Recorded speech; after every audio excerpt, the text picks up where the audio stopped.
സാലം മുസ്ലിയാർ എൻ്റെ അരികിൽ വന്നത് ചെറിയ മോനായിരിക്കുന്ന സമയത്താണ്. ചെറിയ ക്ലാസ്സിൽ പഠിക്കുന്ന സമയത്താണ് സാലം മുസ്ലിയാർ എൻ്റെ ദർസിൽ പഠിക്കുന്നത്. ഓർക്കുന്നത് 7ാം ക്ലാസ്സിൽ നിന്നാണ് എന്നാണ് എൻ്റെ ഓർമ്മ ശരിയാണെങ്കിൽ. ചെറിയ മോനായിരിക്കുന്ന സമയത്ത് 12ഓ 13ഓ വയസ്സിൽ അരികിലേക്ക് വന്നു. ദർസിൽ തുടക്കം മുതൽ മുറിയാതെ ഒരു പോരായ്മയും പറയാനില്ലാതെ ഉസ്താദുമാരോട് വേണ്ട രീതിയിൽ സമീപനം തന്ന് അവനെങ്ങനെ ജീവിച്ചു. ഞാൻ ഓർത്തുപോവുകയാണ്, ആദ്യമായി ദർസിലേക്ക് എത്തിയപ്പോൾ കക്കോവ് ഭാഗത്തുള്ള തിരുത്തിയാട് ദർസിലായിരുന്നു. ആ ദർസിലെത്തിയപ്പോൾ ആദ്യമായി 10 കുട്ടികളുമായാണ് വിനീതൻ ദർസ് ആരംഭിച്ചത്. അങ്ങനെ ആ ദർസ് സ്റ്റാർട്ട് ചെയ്തപ്പോൾ ഒരു വിദ്യാർത്ഥിയായിരുന്നു സാലം മുസ്ലിയാർ. ഞാൻ പിറ്റത്താഴ്ച ദർസ് തുടങ്ങി പിറ്റത്താഴ്ച നാട്ടിലേക്ക് പോന്നപ്പോൾ അവിടുത്തെ മുഅദ്ദിൻ ഉസ്താദിൻ്റെ എൻ്റെ ഒരു പ്രിയ സുഹൃത്തും കൂടിയാണ്, അദ്ദേഹത്തിൻ്റെ മൊബൈൽ വാങ്ങി എനിക്ക് വീഡിയോ കോൾ ചെയ്തു. വിദ്യാർത്ഥികളൊക്കെ ഉണ്ട്, അതിൽ അവൻ വീഡിയോ കോൾ ചെയ്തു. തുടക്ക സമയത്തുള്ള ഒരു വിഷയമായതുകൊണ്ട് ഇന്നും അത് ഓർമ്മയിലുണ്ട്. വീഡിയോ കോൾ ചെയ്തിട്ട് എന്നോട് പറഞ്ഞു, ഉസ്താദ് ഇവിടെ ഉസ്താദില്ലായിട്ട് ഒരു രസവും ദർസിലില്ല, ഉസ്താദ് എന്ന വരെ തിരിച്ച് പെട്ടെന്ന് വരണം എന്നും പറഞ്ഞിട്ടാണ് വീഡിയോ കോൾ ചെയ്യുന്നത്. അങ്ങനെ ഓപ്പണായി സംസാരിച്ച് രസം പറഞ്ഞ് സന്തോഷങ്ങൾ പറഞ്ഞ് സങ്കടങ്ങൾ പറഞ്ഞ് ജീവിതത്തിൻ്റെ എല്ലാ ഭാഗങ്ങളും പങ്കുവെച്ച് ഒട്ടിച്ചേർന്ന് കൂട്ടിപ്പിടിച്ച ഒരു വ്യക്തിത്വമായിരുന്നു സാലം മുസ്ലിയാർ. പാണ്ഡികശാല മഹല്ലത്തിൻ്റെ തീരാ നഷ്ടമാണ്. വലിയ വേദനയാണ് മുഅ്മിനീങ്ങളൊക്കെ. ഈ മുഅ്മിനീങ്ങളൊക്കെ ഇവിടെ ഒരുമിച്ച് കൂടിയത് സാലം മുസ്ലിയാർക്ക് വേണ്ടിയാണ്. ഈ ഒരു അനുസ്മരണ സംഗമം ഞാൻ അവൻ്റെ കൂട്ടുകാരോട്, നാട്ടിലുള്ള അവനോട് ചേർന്ന് നിൽക്കുന്ന കളിക്കാനും അതുപോലെ തന്നെ ഒപ്പം നടക്കുന്ന ചില മക്കളോട്, വിദ്യാർത്ഥികളോട്, അവൻ്റെ പ്രായമുള്ളവരോട് ഒരു അനുസ്മരണ സംഗമം വെക്കണമെന്ന് പറഞ്ഞപ്പോൾ അവർ വലിയ സന്തോഷത്തോടെ മുന്നിട്ട് വന്ന് അതിന് വേണ്ടതൊക്കെ നമ്മൾ ചെയ്യാം, ഉസ്താദ് എന്താണ് വേണ്ടത് ചെയ്തോളി, ഞങ്ങൾ കൂടെയുണ്ടെന്ന് പറഞ്ഞു.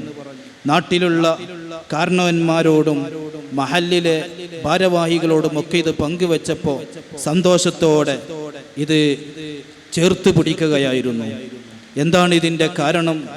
നമ്മുടെ ദർസിലെ വിദ്യാർത്ഥികളൊക്കെ ഇപ്പോഴും അവൻ മരിച്ച് വിട പറഞ്ഞതിന് ശേഷം ഇന്ന് 9ാമത്തെ ദിവസം, ഈ 9ാമത്തെ ദിവസവും കഴിഞ്ഞു. ആ ദിവസത്തിലും വിദ്യാർത്ഥികൾ നാട്ടിലേക്ക് മടങ്ങാതെ പെരുന്നാൾ ലീവ് കിട്ടിയിട്ടും ആ ലീവൊന്നും അവർ മുതലാക്കാൻ നോക്കാതെ അവരൊക്കെ അത് മുതലാക്കിയത് സാലം മുസ്ലിയാർക്ക് എന്തെങ്കിലും കിട്ടിക്കോട്ടെ, എന്തെങ്കിലും ലഭിച്ചോട്ടെ എന്ന് വിചാരിച്ചിട്ടായിരുന്നു ആ മക്കളൊക്കെ ഇവിടെ നിന്നത്. ആ മക്കളൊക്കെ സാലം മുസ്ലിയാരുടെ വീട്ടിൽ നിറസാന്നിധ്യമായിരുന്നു. അതേ സമയത്ത് അവൻ്റെ ഖബറിൻ്റെ അരികിൽ ഖത്തപ്പുര കെട്ടി ഓതാനും അവർ നിറസാന്നിധ്യം കാണിച്ചു. എന്തേ കാരണം? എൻ്റെ കൂടെ പഠിച്ചിരുന്ന പൊന്നു സുഹൃത്ത്, എന്നെ രസം പറഞ്ഞ് എന്നെ സന്തോഷിപ്പിച്ച, കോമഡിയിലൂടെ ചിരിപ്പിച്ച എൻ്റെ സാലം മുസ്ലിയാർ ഇന്ന് ഖബറിലാണ്. ആര് പിരിഞ്ഞാലും വിട്ടുപിരിയാതെ ചേർന്നു നിന്നവരാണ് അവൻ്റെ ദർസിലെ സുഹൃത്തുക്കൾ. അവൻ്റെ വീട്ടിലെ മൗലിദിൻ്റെ സദസ്സുകളിലൊക്കെ നമ്മുടെ നാട്ടിലെ ഉസ്താദുമാരോടുകൂടെ അവരും നിറസാന്നിധ്യമായിരുന്നു. ഇങ്ങനെ ഏതൊരു വിഷയത്തിലും അവരിങ്ങനെ ചേർന്ന് നിന്നത് സാലം മുസ്ലിയാരുടെ ഏറ്റവും വലിയ സ്വഭാവത്തിൻ്റെ മഹിമ കൊണ്ട് മാത്രമാണ്. ദർസിൽ പഠിക്കുന്ന കാലത്ത് ഞാൻ കണ്ട ഏറ്റവും ഒരു പ്ലസ് പോയിന്റ്, സാലം മുസ്ലിയാർ ആരെപ്പറ്റിയും ഗീബത്തും നമീമത്തും പറയാറില്ല, ആരെപ്പറ്റിയും പറയാറില്ല.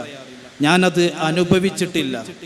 കുട്ടികളാകുമ്പോൾ ചില ആളുകളൊക്കെ വന്നിട്ട് പറയും, ഉസ്താദെ ഓനിന്ന ആക്രമിച്ചു, അവൻ എൻ്റെ കാര്യത്തിൽ അങ്ങനെ പറഞ്ഞു. ചില കുട്ടികൾ പരിഹസിച്ചതിൻ്റെ പേരിൽ ദർസിൽ നിന്ന് പോകുന്ന കുട്ടികളുണ്ട്. പക്ഷേ സാലം മുസ്ലിയാർ ഒരു ശരീക്കിനെയും അവൻ്റെ താഴെ ഘടകത്തിലുള്ള കുട്ടികളെയോ ആരെയും വേദനിപ്പിക്കുന്ന സംസാരം ഞാൻ എൻ്റെ കാതുകൊണ്ട് ഈ 6 കൊല്ലം കഴിഞ്ഞ സാലം മുസ്ലിയാരെ ഞാൻ കണ്ടിട്ടില്ല. എൻ്റെ അരികിൽ പഠിക്കുന്ന ഈ സമയത്തോളം ഒരാളെയും ഗീബത്ത് നമീമത്ത് പറയുന്നൊരു ശൈലി, അത് ഞാൻ എൻ്റെ ദർസിൽ വന്നതുകൊണ്ട് കിട്ടിയതാണെന്ന് ഞാൻ പറയൂല. ദർസിൽ വന്നതുകൊണ്ട് കിട്ടിയത് മാത്രമല്ല, അവൻ്റെ ഉമ്മയുടെ ഒരു ശൈലിയും ഞാൻ മനസ്സിലാക്കിയത് അങ്ങനെ തന്നെയാണെന്ന്. നാടിൻ്റെ അയൽവാസികളുമായി അവരുടെ അയൽവാസികളുമായി ഉമ്മയെപ്പറ്റി പല ആളുകളും എന്നോട് പറയാറുണ്ട്. ഒരു മോൻ്റെ ഉസ്താദ് എന്ന നിലക്ക് പലരും ഉമ്മയെ സംബന്ധിച്ച് നല്ലൊരു സംസാരം എന്നോട് പറയാറുണ്ട്. പരസ്പരം അയൽവാസികളിൽ പോരില്ല, പരസ്പരം ഗീബത്ത് നമീമത്ത് പറയില്ല. എന്താണ് ലാ യദ്ഖുലുൽ ജന്നത നമ്മാം, നമീമത്ത് പറഞ്ഞവൻ സ്വർഗത്തിൽ കടക്കുകയില്ലെന്ന, സ്വർഗത്തിൽ അടുക്കുക പോലും ഇല്ലെന്ന് ആലോചിച്ച് നോക്കി നിങ്ങൾ. ആ ഒരു ഹദീസിന്റെ ആ ഒരു വല്ലാത്ത ഒരു പവർ ആ ഉമ്മയുടെ ജീവിതത്തിൽ നിന്ന് പഠിച്ചത് കൊണ്ടാകാം സാലം മുസ്ലിയാർ ദർസിൽ തുടക്കം മുതൽ തന്നെ ആ ഉമ്മയിൽ നിന്ന് കിട്ടിയ പാഠങ്ങളൊക്കെ ദർസിലും കൊണ്ടു നടന്നിരുന്നു. ചില വിഷമങ്ങൾ വരുമ്പോൾ, പ്രയാസങ്ങൾ വരുമ്പോൾ എൻ്റെ അരികിൽ വന്ന് പറയാറുണ്ട്, വിഷമം ചെറിയ പ്രയാസങ്ങളൊക്കെ ഉണ്ട് എന്ന്. പക്ഷേ അവനിക്ക് ഏറ്റവും അവസാന വാക്കായി അവൻ കണ്ടിരുന്നത് ഉസ്താദുമാരാകുന്ന ഞങ്ങളുടെ വാക്കായിരുന്നു. ഞങ്ങൾ എന്താണോ പറയുന്നത് അതിനെ അവൻ അടിവരയിട്ട് ആ ഒരു വരമ്പിൽ നിന്നുകൊണ്ട് അവൻ ചലിക്കുകയാണ് അവൻ്റെ ജീവിത ശൈലി. അതുകൊണ്ടാണല്ലോ അവൻ്റെ ഒരു സ്വഭാവം ഏതൊരു വ്യക്തിയിലും അവൻ പരിചയപ്പെട്ട് കഴിഞ്ഞാൽ അവൻ്റെ പരിചയം കാരണം അവൻ പിന്നീട് അത് വല്ലാത്തൊരു ആത്മബന്ധമാക്കി ആ ഒരു ആരെയാണോ പരിചയപ്പെട്ടത് അവരെ ചേർത്ത് പിടിക്കുന്ന വല്ലാത്തൊരു സ്വഭാവ ഗുണമായിരുന്നു. അതുകൊണ്ടാണ് കോഴിക്കോട് നിന്നും അവൻ്റെ കൂട്ടുകാർ ഇവിടെ പലരും എത്തിയിട്ടുണ്ട്. അവൻ്റെ പ്രായമുള്ള കൂട്ടുകാരൊക്കെ ഇവിടെ എത്തിയിട്ടുണ്ട്. ഇത്രയും ദൂരം ഈ മഴയുടെ സമയത്തും അവർ വന്നത് അവരോട് ഒട്ടി നിന്ന് ചേർന്ന് ആ വല്ലാത്തൊരു സ്വഭാവം കൊണ്ടായിരുന്നു, അവൻ്റെ സ്വഭാവം കണ്ടതുകൊണ്ടായിരുന്നു. അതുപോലെ അവൻ്റെ ചെലവുടികാരും അവൻ്റെ സ്നേഹികളും നമ്മുടെ ദർസിലെ രക്ഷിതാക്കളും അതുപോലെ നമ്മുടെ നാട്ടിലെ ആളുകളൊക്കെ ഇവിടെ എത്തിയിട്ടുണ്ട്. അൽഹംദുലില്ലാ. ആലോചിച്ച് നോക്കൂ, അവൻ്റെ ഏറ്റവും വലിയൊരു സ്വഭാവം നാട്ടിൽ വന്നാലും 5 വഖത്ത് നിസ്കാരം പള്ളിയിൽ നിന്നാണ് അധികവും ഞാൻ കാണാറുള്ളത്. പള്ളിയിൽ അവൻ നിസ്കരിക്കാൻ പോകാറുണ്ട്. കാരണം ഉസ്താദുമാരില്ലാത്ത സമയത്ത് അവനെ ഇമാമ് നിർത്താറുണ്ട്. അവനാണ് അവിടെ ബാങ്ക് വിളിക്കാറുള്ളത്. ഒരു ബാങ്ക് വിളിച്ച മനുഷ്യനെ സംബന്ധിച്ചിടത്തോളം മഹാന്മാര് പറയുന്നത് കാണാം, അവൻ്റെ ബാങ്കിന്റെ ആ ശബ്ദങ്ങൾ ഏതൊക്കെ വസ്തു കേട്ടോ ആ വസ്തുക്കളൊക്കെ നാളെ ആഖിറത്തിൽ അവനിക്ക് ശഫാഅത്ത് നിൽക്കുമെന്ന് മഹാന്മാര് പഠിപ്പിക്കുന്നത് കാണാം. അത്രയും ഒരു ബാങ്ക് അവൻ നമ്മളെ കട്ടിപ്പാറയിലാണ് ഞങ്ങൾ ഇപ്പോൾ സേവനം ചെയ്യുന്നത്, ഞാൻ ദർസ് നടത്തുന്നത്. അവിടെയും ബാങ്ക് വിളിക്കാൻ അവൻ മുൻപന്തിയിലായിരുന്നു.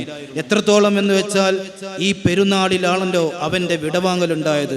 പെരുന്നാൾ നിസ്കാരം ഖതീബ് മിഹ്റാബിലേക്ക് വരുന്നത് വരെ തക്ബീറിന്റെ ധ്വനികൾ ഇങ്ങനെ ഒരാൾ മുഴക്കിക്കൊണ്ടിരിക്കും. അത് ഏറ്റുചൊല്ലാൻ മറ്റുള്ള മുഅ്മിനീങ്ങൾ ഉണ്ടാകും.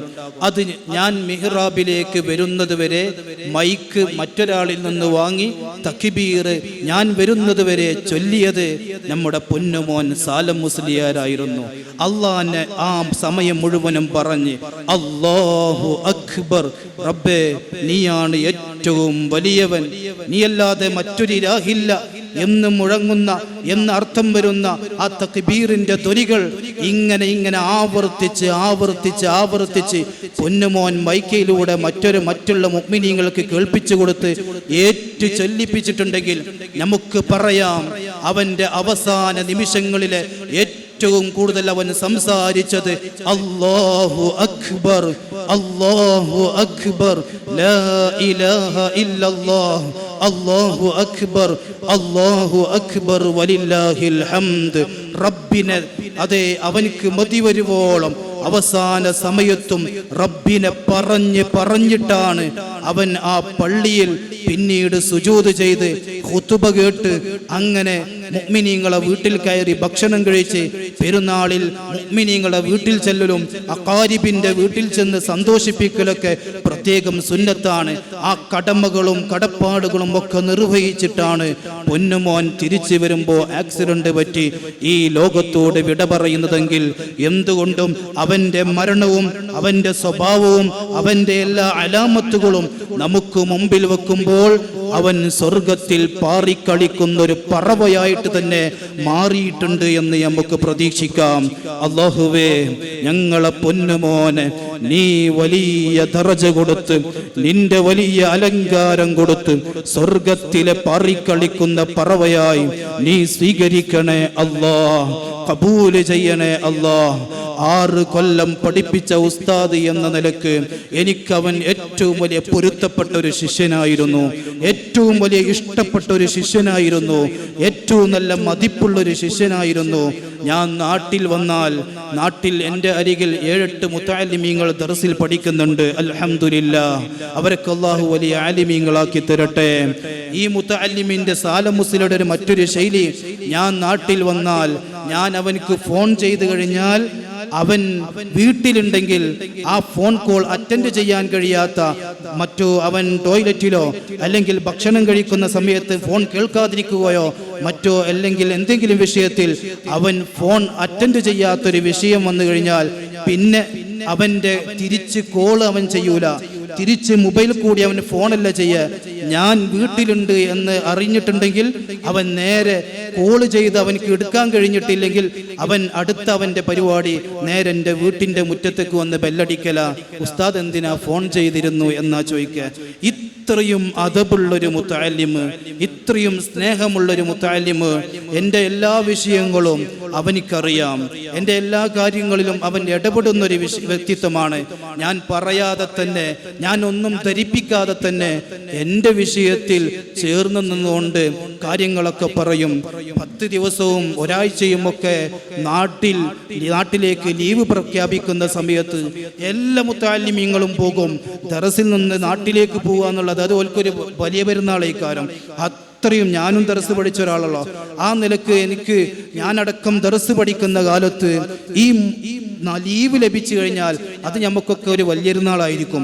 പക്ഷേ സാലു അങ്ങനെയായിരുന്നില്ല. സാലു എല്ലാം ലീവ് പ്രഖ്യാപിച്ചാൽ എൻ്റെ അരികിലേക്ക് ഓടി വന്നിട്ട് ചോദിക്കും, ഉസ്താദെ, ഞാൻ എല്ലാവരും ചെലവ് മുടക്കാൻ പറഞ്ഞിട്ടുണ്ട്, എൻ്റെ ചെലവ് ഞാൻ മുടക്കാൻ പറഞ്ഞിട്ടില്ല.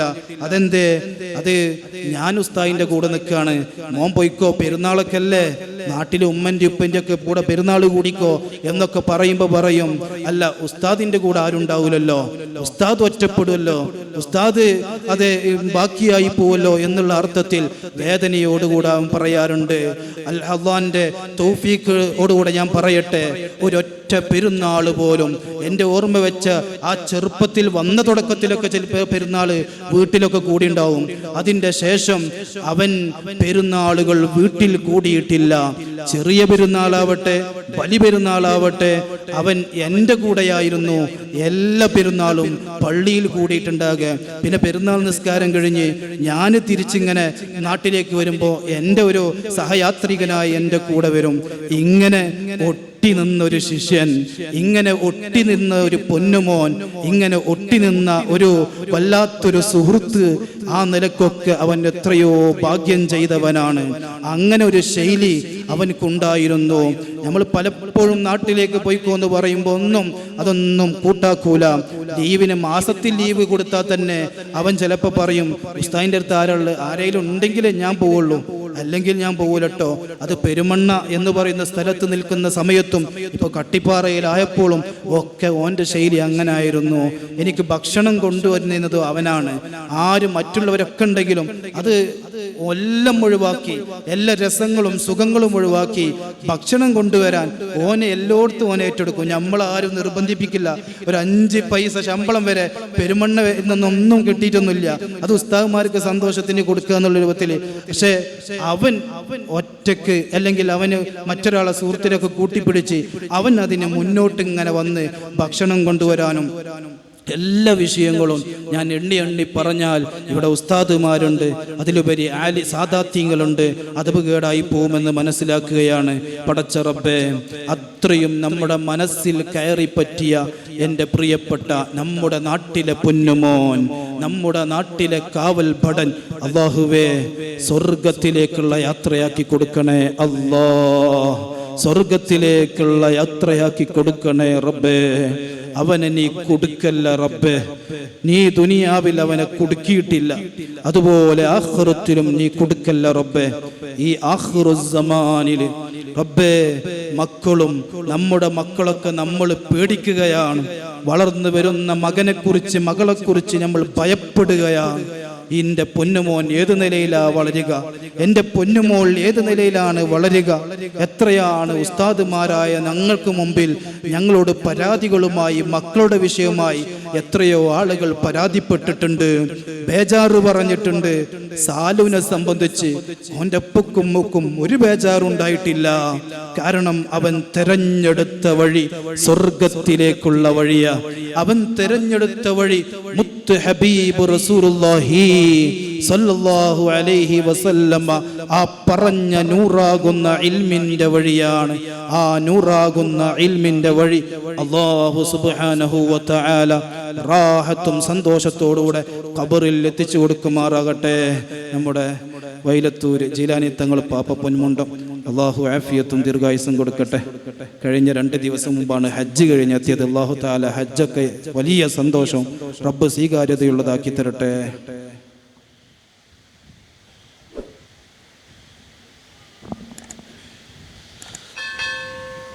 ഇതൊക്കെ ഈ 2 സയ്യിദന്മാരും എൻ്റെ ദർസിലെ വിദ്യാർത്ഥികളുടെ ഉപ്പമാരാണ്. 2 സയ്യിദന്മാരുടെയും 2 മക്കള്, ഇത് കാവുംപുറം തങ്ങളുപ്പാപ്പ, അവരുടെ 2 മക്കള് എൻ്റെ ദർസിൽ പഠിക്കുന്നുണ്ട്. മറ്റേ സയ്യിദ് പൊന്മുണ്ടം വൈലത്തു തങ്ങളുപ്പാപ്പ, അവരുടെയും 2 മക്കള് നമ്മുടെ ദർസിൽ പഠിക്കുന്നുണ്ട്. അങ്ങനെ നമ്മുടെ സാദാത്യങ്ങളൊക്കെ ഈ സദസ്സിൽ ഇങ്ങനെ നിറഞ്ഞു നിൽക്കുന്നത് ഇവിടെ മക്കളൊക്കെ നമ്മുടെ ദർസിൽ പഠിക്കുന്നുള്ള ഏറ്റവും വലിയൊരു ആത്മബന്ധം നമുക്കുണ്ടായത് കൊണ്ടാണ്. അല്ലാഹു സുബ്ഹാനഹു വ തആല നമുക്കൊക്കെ വലിയ റാഹത്തും സന്തോഷവും നൽകട്ടെ. സാലൂനെ ഒക്കെ വലിയ ബന്ധങ്ങളാണ് ഈ സാദാത്യങ്ങളും. ഈ സാദാത്യങ്ങളൊക്കെ വലിയ ബന്ധങ്ങളാണ് സാലൂനായിട്ട്. അവർക്ക് സാലൂനെ നന്നായി അറിയാം, സാലൂസ്ലിയാരെ നന്നായി പരിചയമുള്ളവരാണ്. നല്ല വിഷമവും നല്ല വേദനയും അവർക്ക് ജീവിതത്തിൽ അവർക്ക് വന്നിട്ടുണ്ട്. നമുക്ക് നാട്ടുകാരായ നമുക്ക് വന്നതുപോലെ അവർക്കും വന്നിട്ടുണ്ട്. പടച്ച റബ്ബ് സാലൂന് സദാത്യങ്ങളുടെ വലിയ ഒരു ദുആ ഒക്കെ അവർക്ക് ലഭിക്കുന്നുണ്ട് എന്നത് നമുക്ക് ഉറപ്പാ. അല്ലാഹുവേ ഞങ്ങളെ പൊന്നുമോനെ നീ ഖബറിൽ രക്ഷപ്പെടുത്തു റബ്ബേ, ശിക്ഷിക്കല്ല റഹ്മാനേ. അവൻ്റെ ഇൽമ് അവനിക്ക് ഉപകാരമാക്കി നീ ഖബറിൽ കാണിച്ചു കൊടുക്ക് റബ്ബേ.